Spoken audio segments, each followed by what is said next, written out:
50 clásicos de la psicología, capítulo 28. Karen Horney. Karen Danielsen estaba en plena adolescencia cuando Sigmund Freud escribió La interpretación de los sueños. Más tarde sería célebre por feminizar el bastión masculino del psicoanálisis, pero tuvieron que pasar 35 años para que publicase su primer libro. Entretanto, se casó, tuvo 3 hijos y obtuvo un doctorado. Karen Horney, como después se llamó, se separó de Freud en algunos puntos importantes, al refutar algunas de sus ideas, como la de envidia del pene, y quitar importancia en general a la supremacía de la motivación sexual. Posiblemente dio más sentido al psicoanálisis, además, al mostrar cómo las mujeres eran vulnerables a la neurosis causadas por expectativas culturales irreales. Se ganó la merecida fama de ser la primera psicoanalista feminista. Horney se desmarcó del dogma freudiano diciendo que la gente no siempre tenía que ser prisionera de su propia mente inconsciente ni de su pasado. Quería encontrar la raíz de los problemas psicológicos, pero los consideraba en gran medida un problema actual que podía sanarse. Sus perfiles de los tipos neuróticos, tan simples y elegantes, han tenido una influencia significativa en la práctica terapéutica moderna, y su enfoque interpersonal, así como su énfasis en recuperar el yo auténtico, como todo su potencial, fueron influencias importantes en la psicología humanista de Carl Rogers y Abraham Maslow. Finalmente, Horney quiso hacer el proceso del análisis lo suficientemente comprensible como para que la gente pudiera analizarse a sí misma. En esto se adelantó tanto a la terapia cognitiva como el movimiento de autoayuda. Nuestros conflictos internos, una teoría constructiva de las neurosis, fue concebido como un libro para el gran público, aunque las neurosis graves deberían ser tratadas por terapeutas bien formados. Horney también creía que, con esfuerzo incansable, podemos recorrer un largo trecho hacia la resolución de nuestros conflictos. Puede decirse, por tanto, que se trata de un libro de autoayuda, pero muy sutil y basado en 40 años de aguda observación de las defensas de la mente. Sin duda, serás una persona realmente excepcional si no encuentras al menos una parte de ti mismo en las descripciones de Horney. Lleva a cabo de las 3 tendencias neuróticas. Conflictos y contradicciones. Según Horney, todos los síntomas neuróticos indican un conflicto más profundo sin resolver, aunque los síntomas provocan dificultades para la persona en la vida real. Lo que verdaderamente produce depresión, ansiedad, inercia, indecisión, apego excesivo, sobredependencia, etc. Es el conflicto. Un conflicto supone contradicciones ante las que la persona generalmente es ciega. Por ejemplo, punto 1. Alguien que cree haber sufrido una grave afrenta por calumnias, cuando en realidad no ha existido tal cosa. Punto 2. Alguien que aparentemente valora la amistad de otro, pero sin embargo le roba. Punto 3. Una mujer que declara adorar a sus hijos, pero olvida sus cumpleaños. Punto 4. Una joven cuyo principal deseo es casarse, pero evita el contacto con los hombres. Punto 5. Una persona indulgente y tolerante con los demás, pero muy severa consigo misma. Cosas como estas, que no encajan, indica una personalidad dividida. Respecto a la madre antes mencionada, Horney comenta que quizás estaba más dedicada a su ideal que ser una buena madre que a los propios hijos, o quizá tenía una tendencia sádica inconsciente hacia la frustración de la alegría de sus hijos. La cuestión es que un asunto externo a menudo puede indicar un conflicto más profundo. Piénsese en un matrimonio en el que surgen discusiones por cosas insignificantes. ¿El verdadero problema es el tema de las discusiones o alguna dinámica subyacente?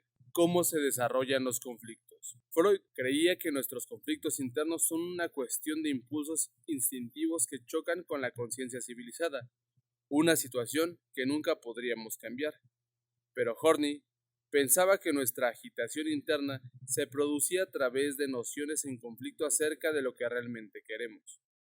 Por ejemplo, los niños que crecen en un entorno familiar hostil quieren amar como todos los demás, pero se sienten obligados a volverse agresivos para salir adelante. Cuando se hacen adultos, estas necesidades genuinas entran en conflicto. con la necesidad neurótica de controlar las situaciones y controlar a la gente. La persona a la que sienten conducida neuróticamente a ser es la misma personalidad que nunca les ofrecerá lo que verdaderamente quieren ser, lo cual es algo trágico.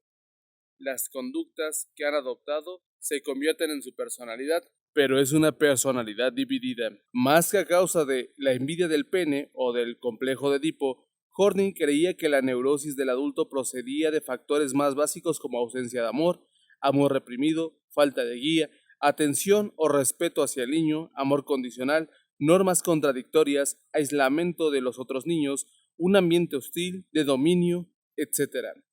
En todos estos casos, los niños sienten que tienen que compensar su inseguridad de algún modo, desarrollando estrategias o rasgos neuróticos que llevan consigo hasta la edad adulta. Llevada a su extremo, la neurosis termina creando caracteres como el del Dr. Jekyll y Mr. Hyde, internamente divididos, aunque trágicamente inconscientes de la división. Horney identificó 3 rasgos neuróticos básicos: el ir hacia la gente, el ir contra la gente y alejarse de la gente. Ir hacia la gente. Este tipo de personas experimentó sentimientos de aislamiento o de miedo en la infancia y a consecuencia intentó ganarse el afecto de los otros miembros de la familia para sentirse seguro. Después de varios años de berrinches, generalmente se vuelven amables y dóciles. Encuentran una estrategia más adecuada para lograr lo que querían. De adultos, su necesidad de afecto y aprobación se manifiesta como una profunda necesidad de tener un amigo, un amante, un marido o una esposa que cumpla con todas las expectativas de la vida. La necesidad compulsiva de asegurarse a su compañero ocurre independientemente de lo que esa persona siente por él. Los otros parecen animales extraños y amenazadores, que han de conquistarse. Siendo sumisos, solícitos, sensibles y dependientes, la otra persona puede sentir que está siendo abrumado con intenciones.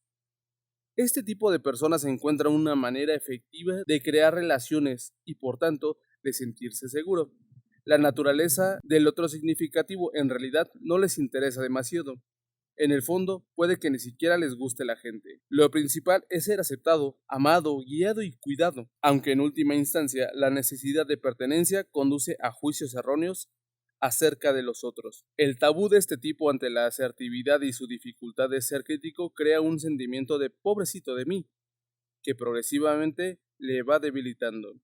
Paradójicamente, cuando de manera ocasional se aventuran a ser agresivos o desapegados, a veces parecen de repente más agradables. Al fin y al cabo, sus tendencias agresivas no han sido eliminadas, simplemente suprimidas. Ir contra la gente. En la infancia, tales personas crecieron con un entorno familiar hostil, pero pueden haber adquirido un barniz de cortesía sofisticada, imparcialidad y compañerismo. Son benévolos mientras los otros se sometan a sus órdenes. Tan temerosos y ansiosos como el tipo sumiso, en lugar de elegir pertenecer como defensa contra el sentimiento de desamparo, eligen el sendero de cada uno para sí mismo. Les disgusta la debilidad, especialmente en ellos mismos, y generalmente persiguen el éxito, el prestigio o el reconocimiento. No confíes en nadie y nunca bajes la guardia, podría ser su lema. Tal interés extremo en uno mismo puede acarrear explotación y control sobre los otros. Alejarse de la gente. En lugar de querer pertenecer o de luchar, en la infancia de este tipo se sintió demasiado cerca de los que lo rodean e intentó crear distancia entre él y su familia, retirándose a un mundo secreto de juguetes, de libros o de deseos para el futuro. De adultos, tienen una necesidad neurótica de desapego del mundo que es muy distinta de un deseo genuino de soledad o de un deseo de no implicarse emocionalmente con nadie, ni en el amor ni en el conflicto. Este grupo puede llevarse bien con otras personas superficialmente, mientras no penetren en su círculo mágico, y puede vivir de manera muy simple para no tener que trabajar en serio para otros y perder así el control de su vida. Capaz de vivir en un espléndido aislamiento debido a un sentimiento de superioridad sobre los otros y a un convencimiento de su singularidad, tienen terror a ser obligados a unirse a un grupo, a volverse gregarios o a participar en una cháchara, en una fiesta. Junto a estos rasgos se dan unas ansias de intimidad e independencia y un odio hacia todo lo que signifique coerción u obligación, como el matrimonio o la deuda financiera. Cuando más felices son tales personas es cuando son plenamente amadas por alguien, sin que ellos tengan demasiadas obligaciones hacia esa persona. Su naturaleza desapegada implica un cierto aturdimiento de lo que sienten, lo que a menudo les lleva a una terrible indecisión. Todo niño o adulto sano puede expresar todas las tendencias antes mencionadas en alguna medida, deseando armónicamente pertenecer, luchar o estar solo en momentos apropiados.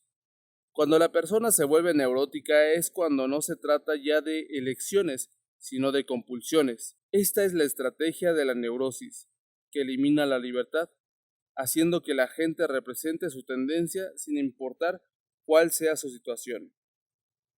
Tendencia a la dependencia. El intenso trabajo de represión o exteriorización de sentimientos, evitar el autoexamen y la idealización de una cierta imagen de sí mismo supone una enorme cantidad de energía, de modo que el individuo realmente se pierde de vista a sí mismo. Con esta pérdida, las otras personas paradójicamente se vuelven más importantes y más poderosas para su valoración.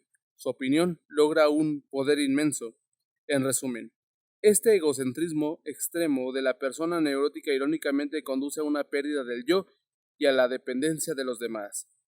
El espíritu competitivo de la civilización moderna, escribió Horney, es un terreno fértil para la neurosis, porque el hincapié en el éxito y el logro de a la gente que tiene una imagen débil de sí misma la oportunidad de compensar volviéndose eminente. Ella observó la revelación ciega, el ansia ciega de destacar y la necesidad ciega de mantenerse alejado de los otros son formas de dependencia. Las personas psicológicamente sanas no se guían por ninguno de estos motivos. Sus motivaciones consisten más bien en expresar sus talentos más plenamente, realizar una contribución sólida en un área de trabajo que les interesa profundamente o amar más profundamente. Están inspirados por la posibilidad de integración, no arrastrados por la desesperación. Comentarios finales. La idea de Horney, de la persona entusiasta, que está totalmente en contacto con su yo verdadero, no es diferente a la persona autorrealizada de Abraham Maslow, o la noción de Carl Rogers acerca del proceso de convertirse en persona. Para resumir su filosofía, Horney cita al psicólogo John McMurray. ¿Qué otro sentido puede tener nuestra existencia que ser nosotros plena y completamente? Ella creía que todos éramos personas poderosas. Nuestra tendencia neurótica es solo una máscara que nos ponemos para no mostrar nuestro verdadero yo. Pero en casi todos los casos ya no es necesaria. Podemos reivindicar un yo sumiso, agresivo o desapegado, abandonando la conducta compulsiva que creemos nos protegerá del daño imaginado. Si bien localizaba los orígenes de nuestros conflictos internos en la infancia, al mismo tiempo Horney hacía que la gente aceptara las dimensiones presentes de su tendencia neurótica o su complejo neurótico, de modo que no se pudieran ocultar tras una actitud de «soy así por culpa de lo que me sucedió». Al hacerles afrontar tales verdades, llevó a muchos lectores a la causa raíz de sus problemas. Nuestros conflictos internos está bien escrito, es fácil de entender y contiene muchas aportaciones sobre la naturaleza humana. El optimismo de Horney acerca de la posibilidad de cambiar es también muy alentador. Karen Horney. Karen Danielsen nació en Hamburgo, Alemania, en 1885. Su padre, Bernd, era capitán de barco y escritor luterano. Sus padres se divorciaron en 1904 y 2 años más tarde, la ambiciosa e inteligente Karen entró en la Facultad de Medicina en la Universidad de Berlín. Se casó pronto con el acomodado Oskar Horney, con quien tuvo 3 hijas. Desde 1914 hasta 1918 estudió psiquiatría y psicoanálisis, incluyendo sesiones con Karl Abraham. Comenzó a enseñar en el Instituto Psicoanalítico de Berlín, del que fue miembro fundador, y participó en los principales congresos y debates sobre psicoanálisis. En 1923, el negocio de su marido quebró y él cayó enfermo. Ese mismo año, su querido hermano mayor murió de una infección, suceso que la sumieron en una depresión. En 1932, separada de su marido, Horney se trasladó a Estados Unidos con sus hijos, aceptando un puesto en el Instituto Psicoanalítico de Chicago. 2 años más tarde se estableció en Nueva York, trabajando en el Instituto Psicoanalítico de esa ciudad, y disfrutando de la compañía de otros intelectuales europeos, incluyendo al psicólogo Erich Fromm, con quien tuvo un romance. Su libro, Nuevos Caminos en el Psicoanálisis, 1939, es el que criticaba a Freud, la obligó a dimitir del instituto, lo que la llevó a fundar su propio Instituto Americano de Psicoanálisis. Horney puso de relieve los factores sociales y culturales de la psicología en su libro, La personalidad neurótica de nuestro tiempo, 1937, escribió, además, el autoanálisis, 1942, y Neurosis y Crecimiento Humano, 1950, hasta su muerte en 1952. Horney continúa enseñando y trabajando como terapeuta, psicóloga femenina, 1967, colección póstuma de ensayos, despertó un renovado interés en su obra. 1890. Principios de psicología. Así pues, la conciencia no parece cortada en trocitos. Palabras como cadena o tren no la describen adecuadamente tal como se presenta en un primer momento. No es algo articulado, es algo que fluye. Un río o una corriente son las metáforas que la describen de manera más natural. A partir de aquí, cuando hablemos de ella, hablaremos de la corriente del pensamiento, de la conciencia o de la vida subjetiva. Lo único que la psicología tiene derecho a postular de entrada es el hecho mismo del pensar. El yo social más característico que uno puede tener está en la mente de la persona de la que uno está enamorado. La buena o mala fortuna de esto produce la euforia y el abatimiento más intensos. Para su propia conciencia, en la medida de que este yo social fracasa en obtener reconocimiento, uno no es, y cuando es reconocido, su alegría rebasa todos los límites. En resumen, la psicología es la ciencia de la vida de la mente, es decir, la ciencia del yo. Bueno amigos, hemos llegado a concluir un capítulo más acerca de los 50 clásicos de la psicología. Ustedes que pueden estar interesados en ahondar o incursionar en una carrera como la tal cual es la psicología, pueden obtener un poquito del acercamiento que se da en esta carrera tan interesante, y en caso de que tengan ustedes mucho lo suficiente el dinero, pues también puede ser un hobby para que se entretengan con algo bastante interesante. No es como ahondar en una revista de muy interesante, pero bueno, ¿no? Se entiende. Espero que tengan un día bastante chingón, bastante noble, bastante sabroso, que lo gocen, que lo disfruten. Y en caso de que le estén pasando mal, pues de verdad, si escuchen mi voz, lo lamento y espero que tengan las herramientas, las herramientas o las actitudes suficientes para afrontar esta situación. Y si no, de verdad lo lamentaré demasiado. Mientras tanto, nos estamos topando en el siguiente audio o en el siguiente video o lo que sea esta cosa. Y eso. Bye.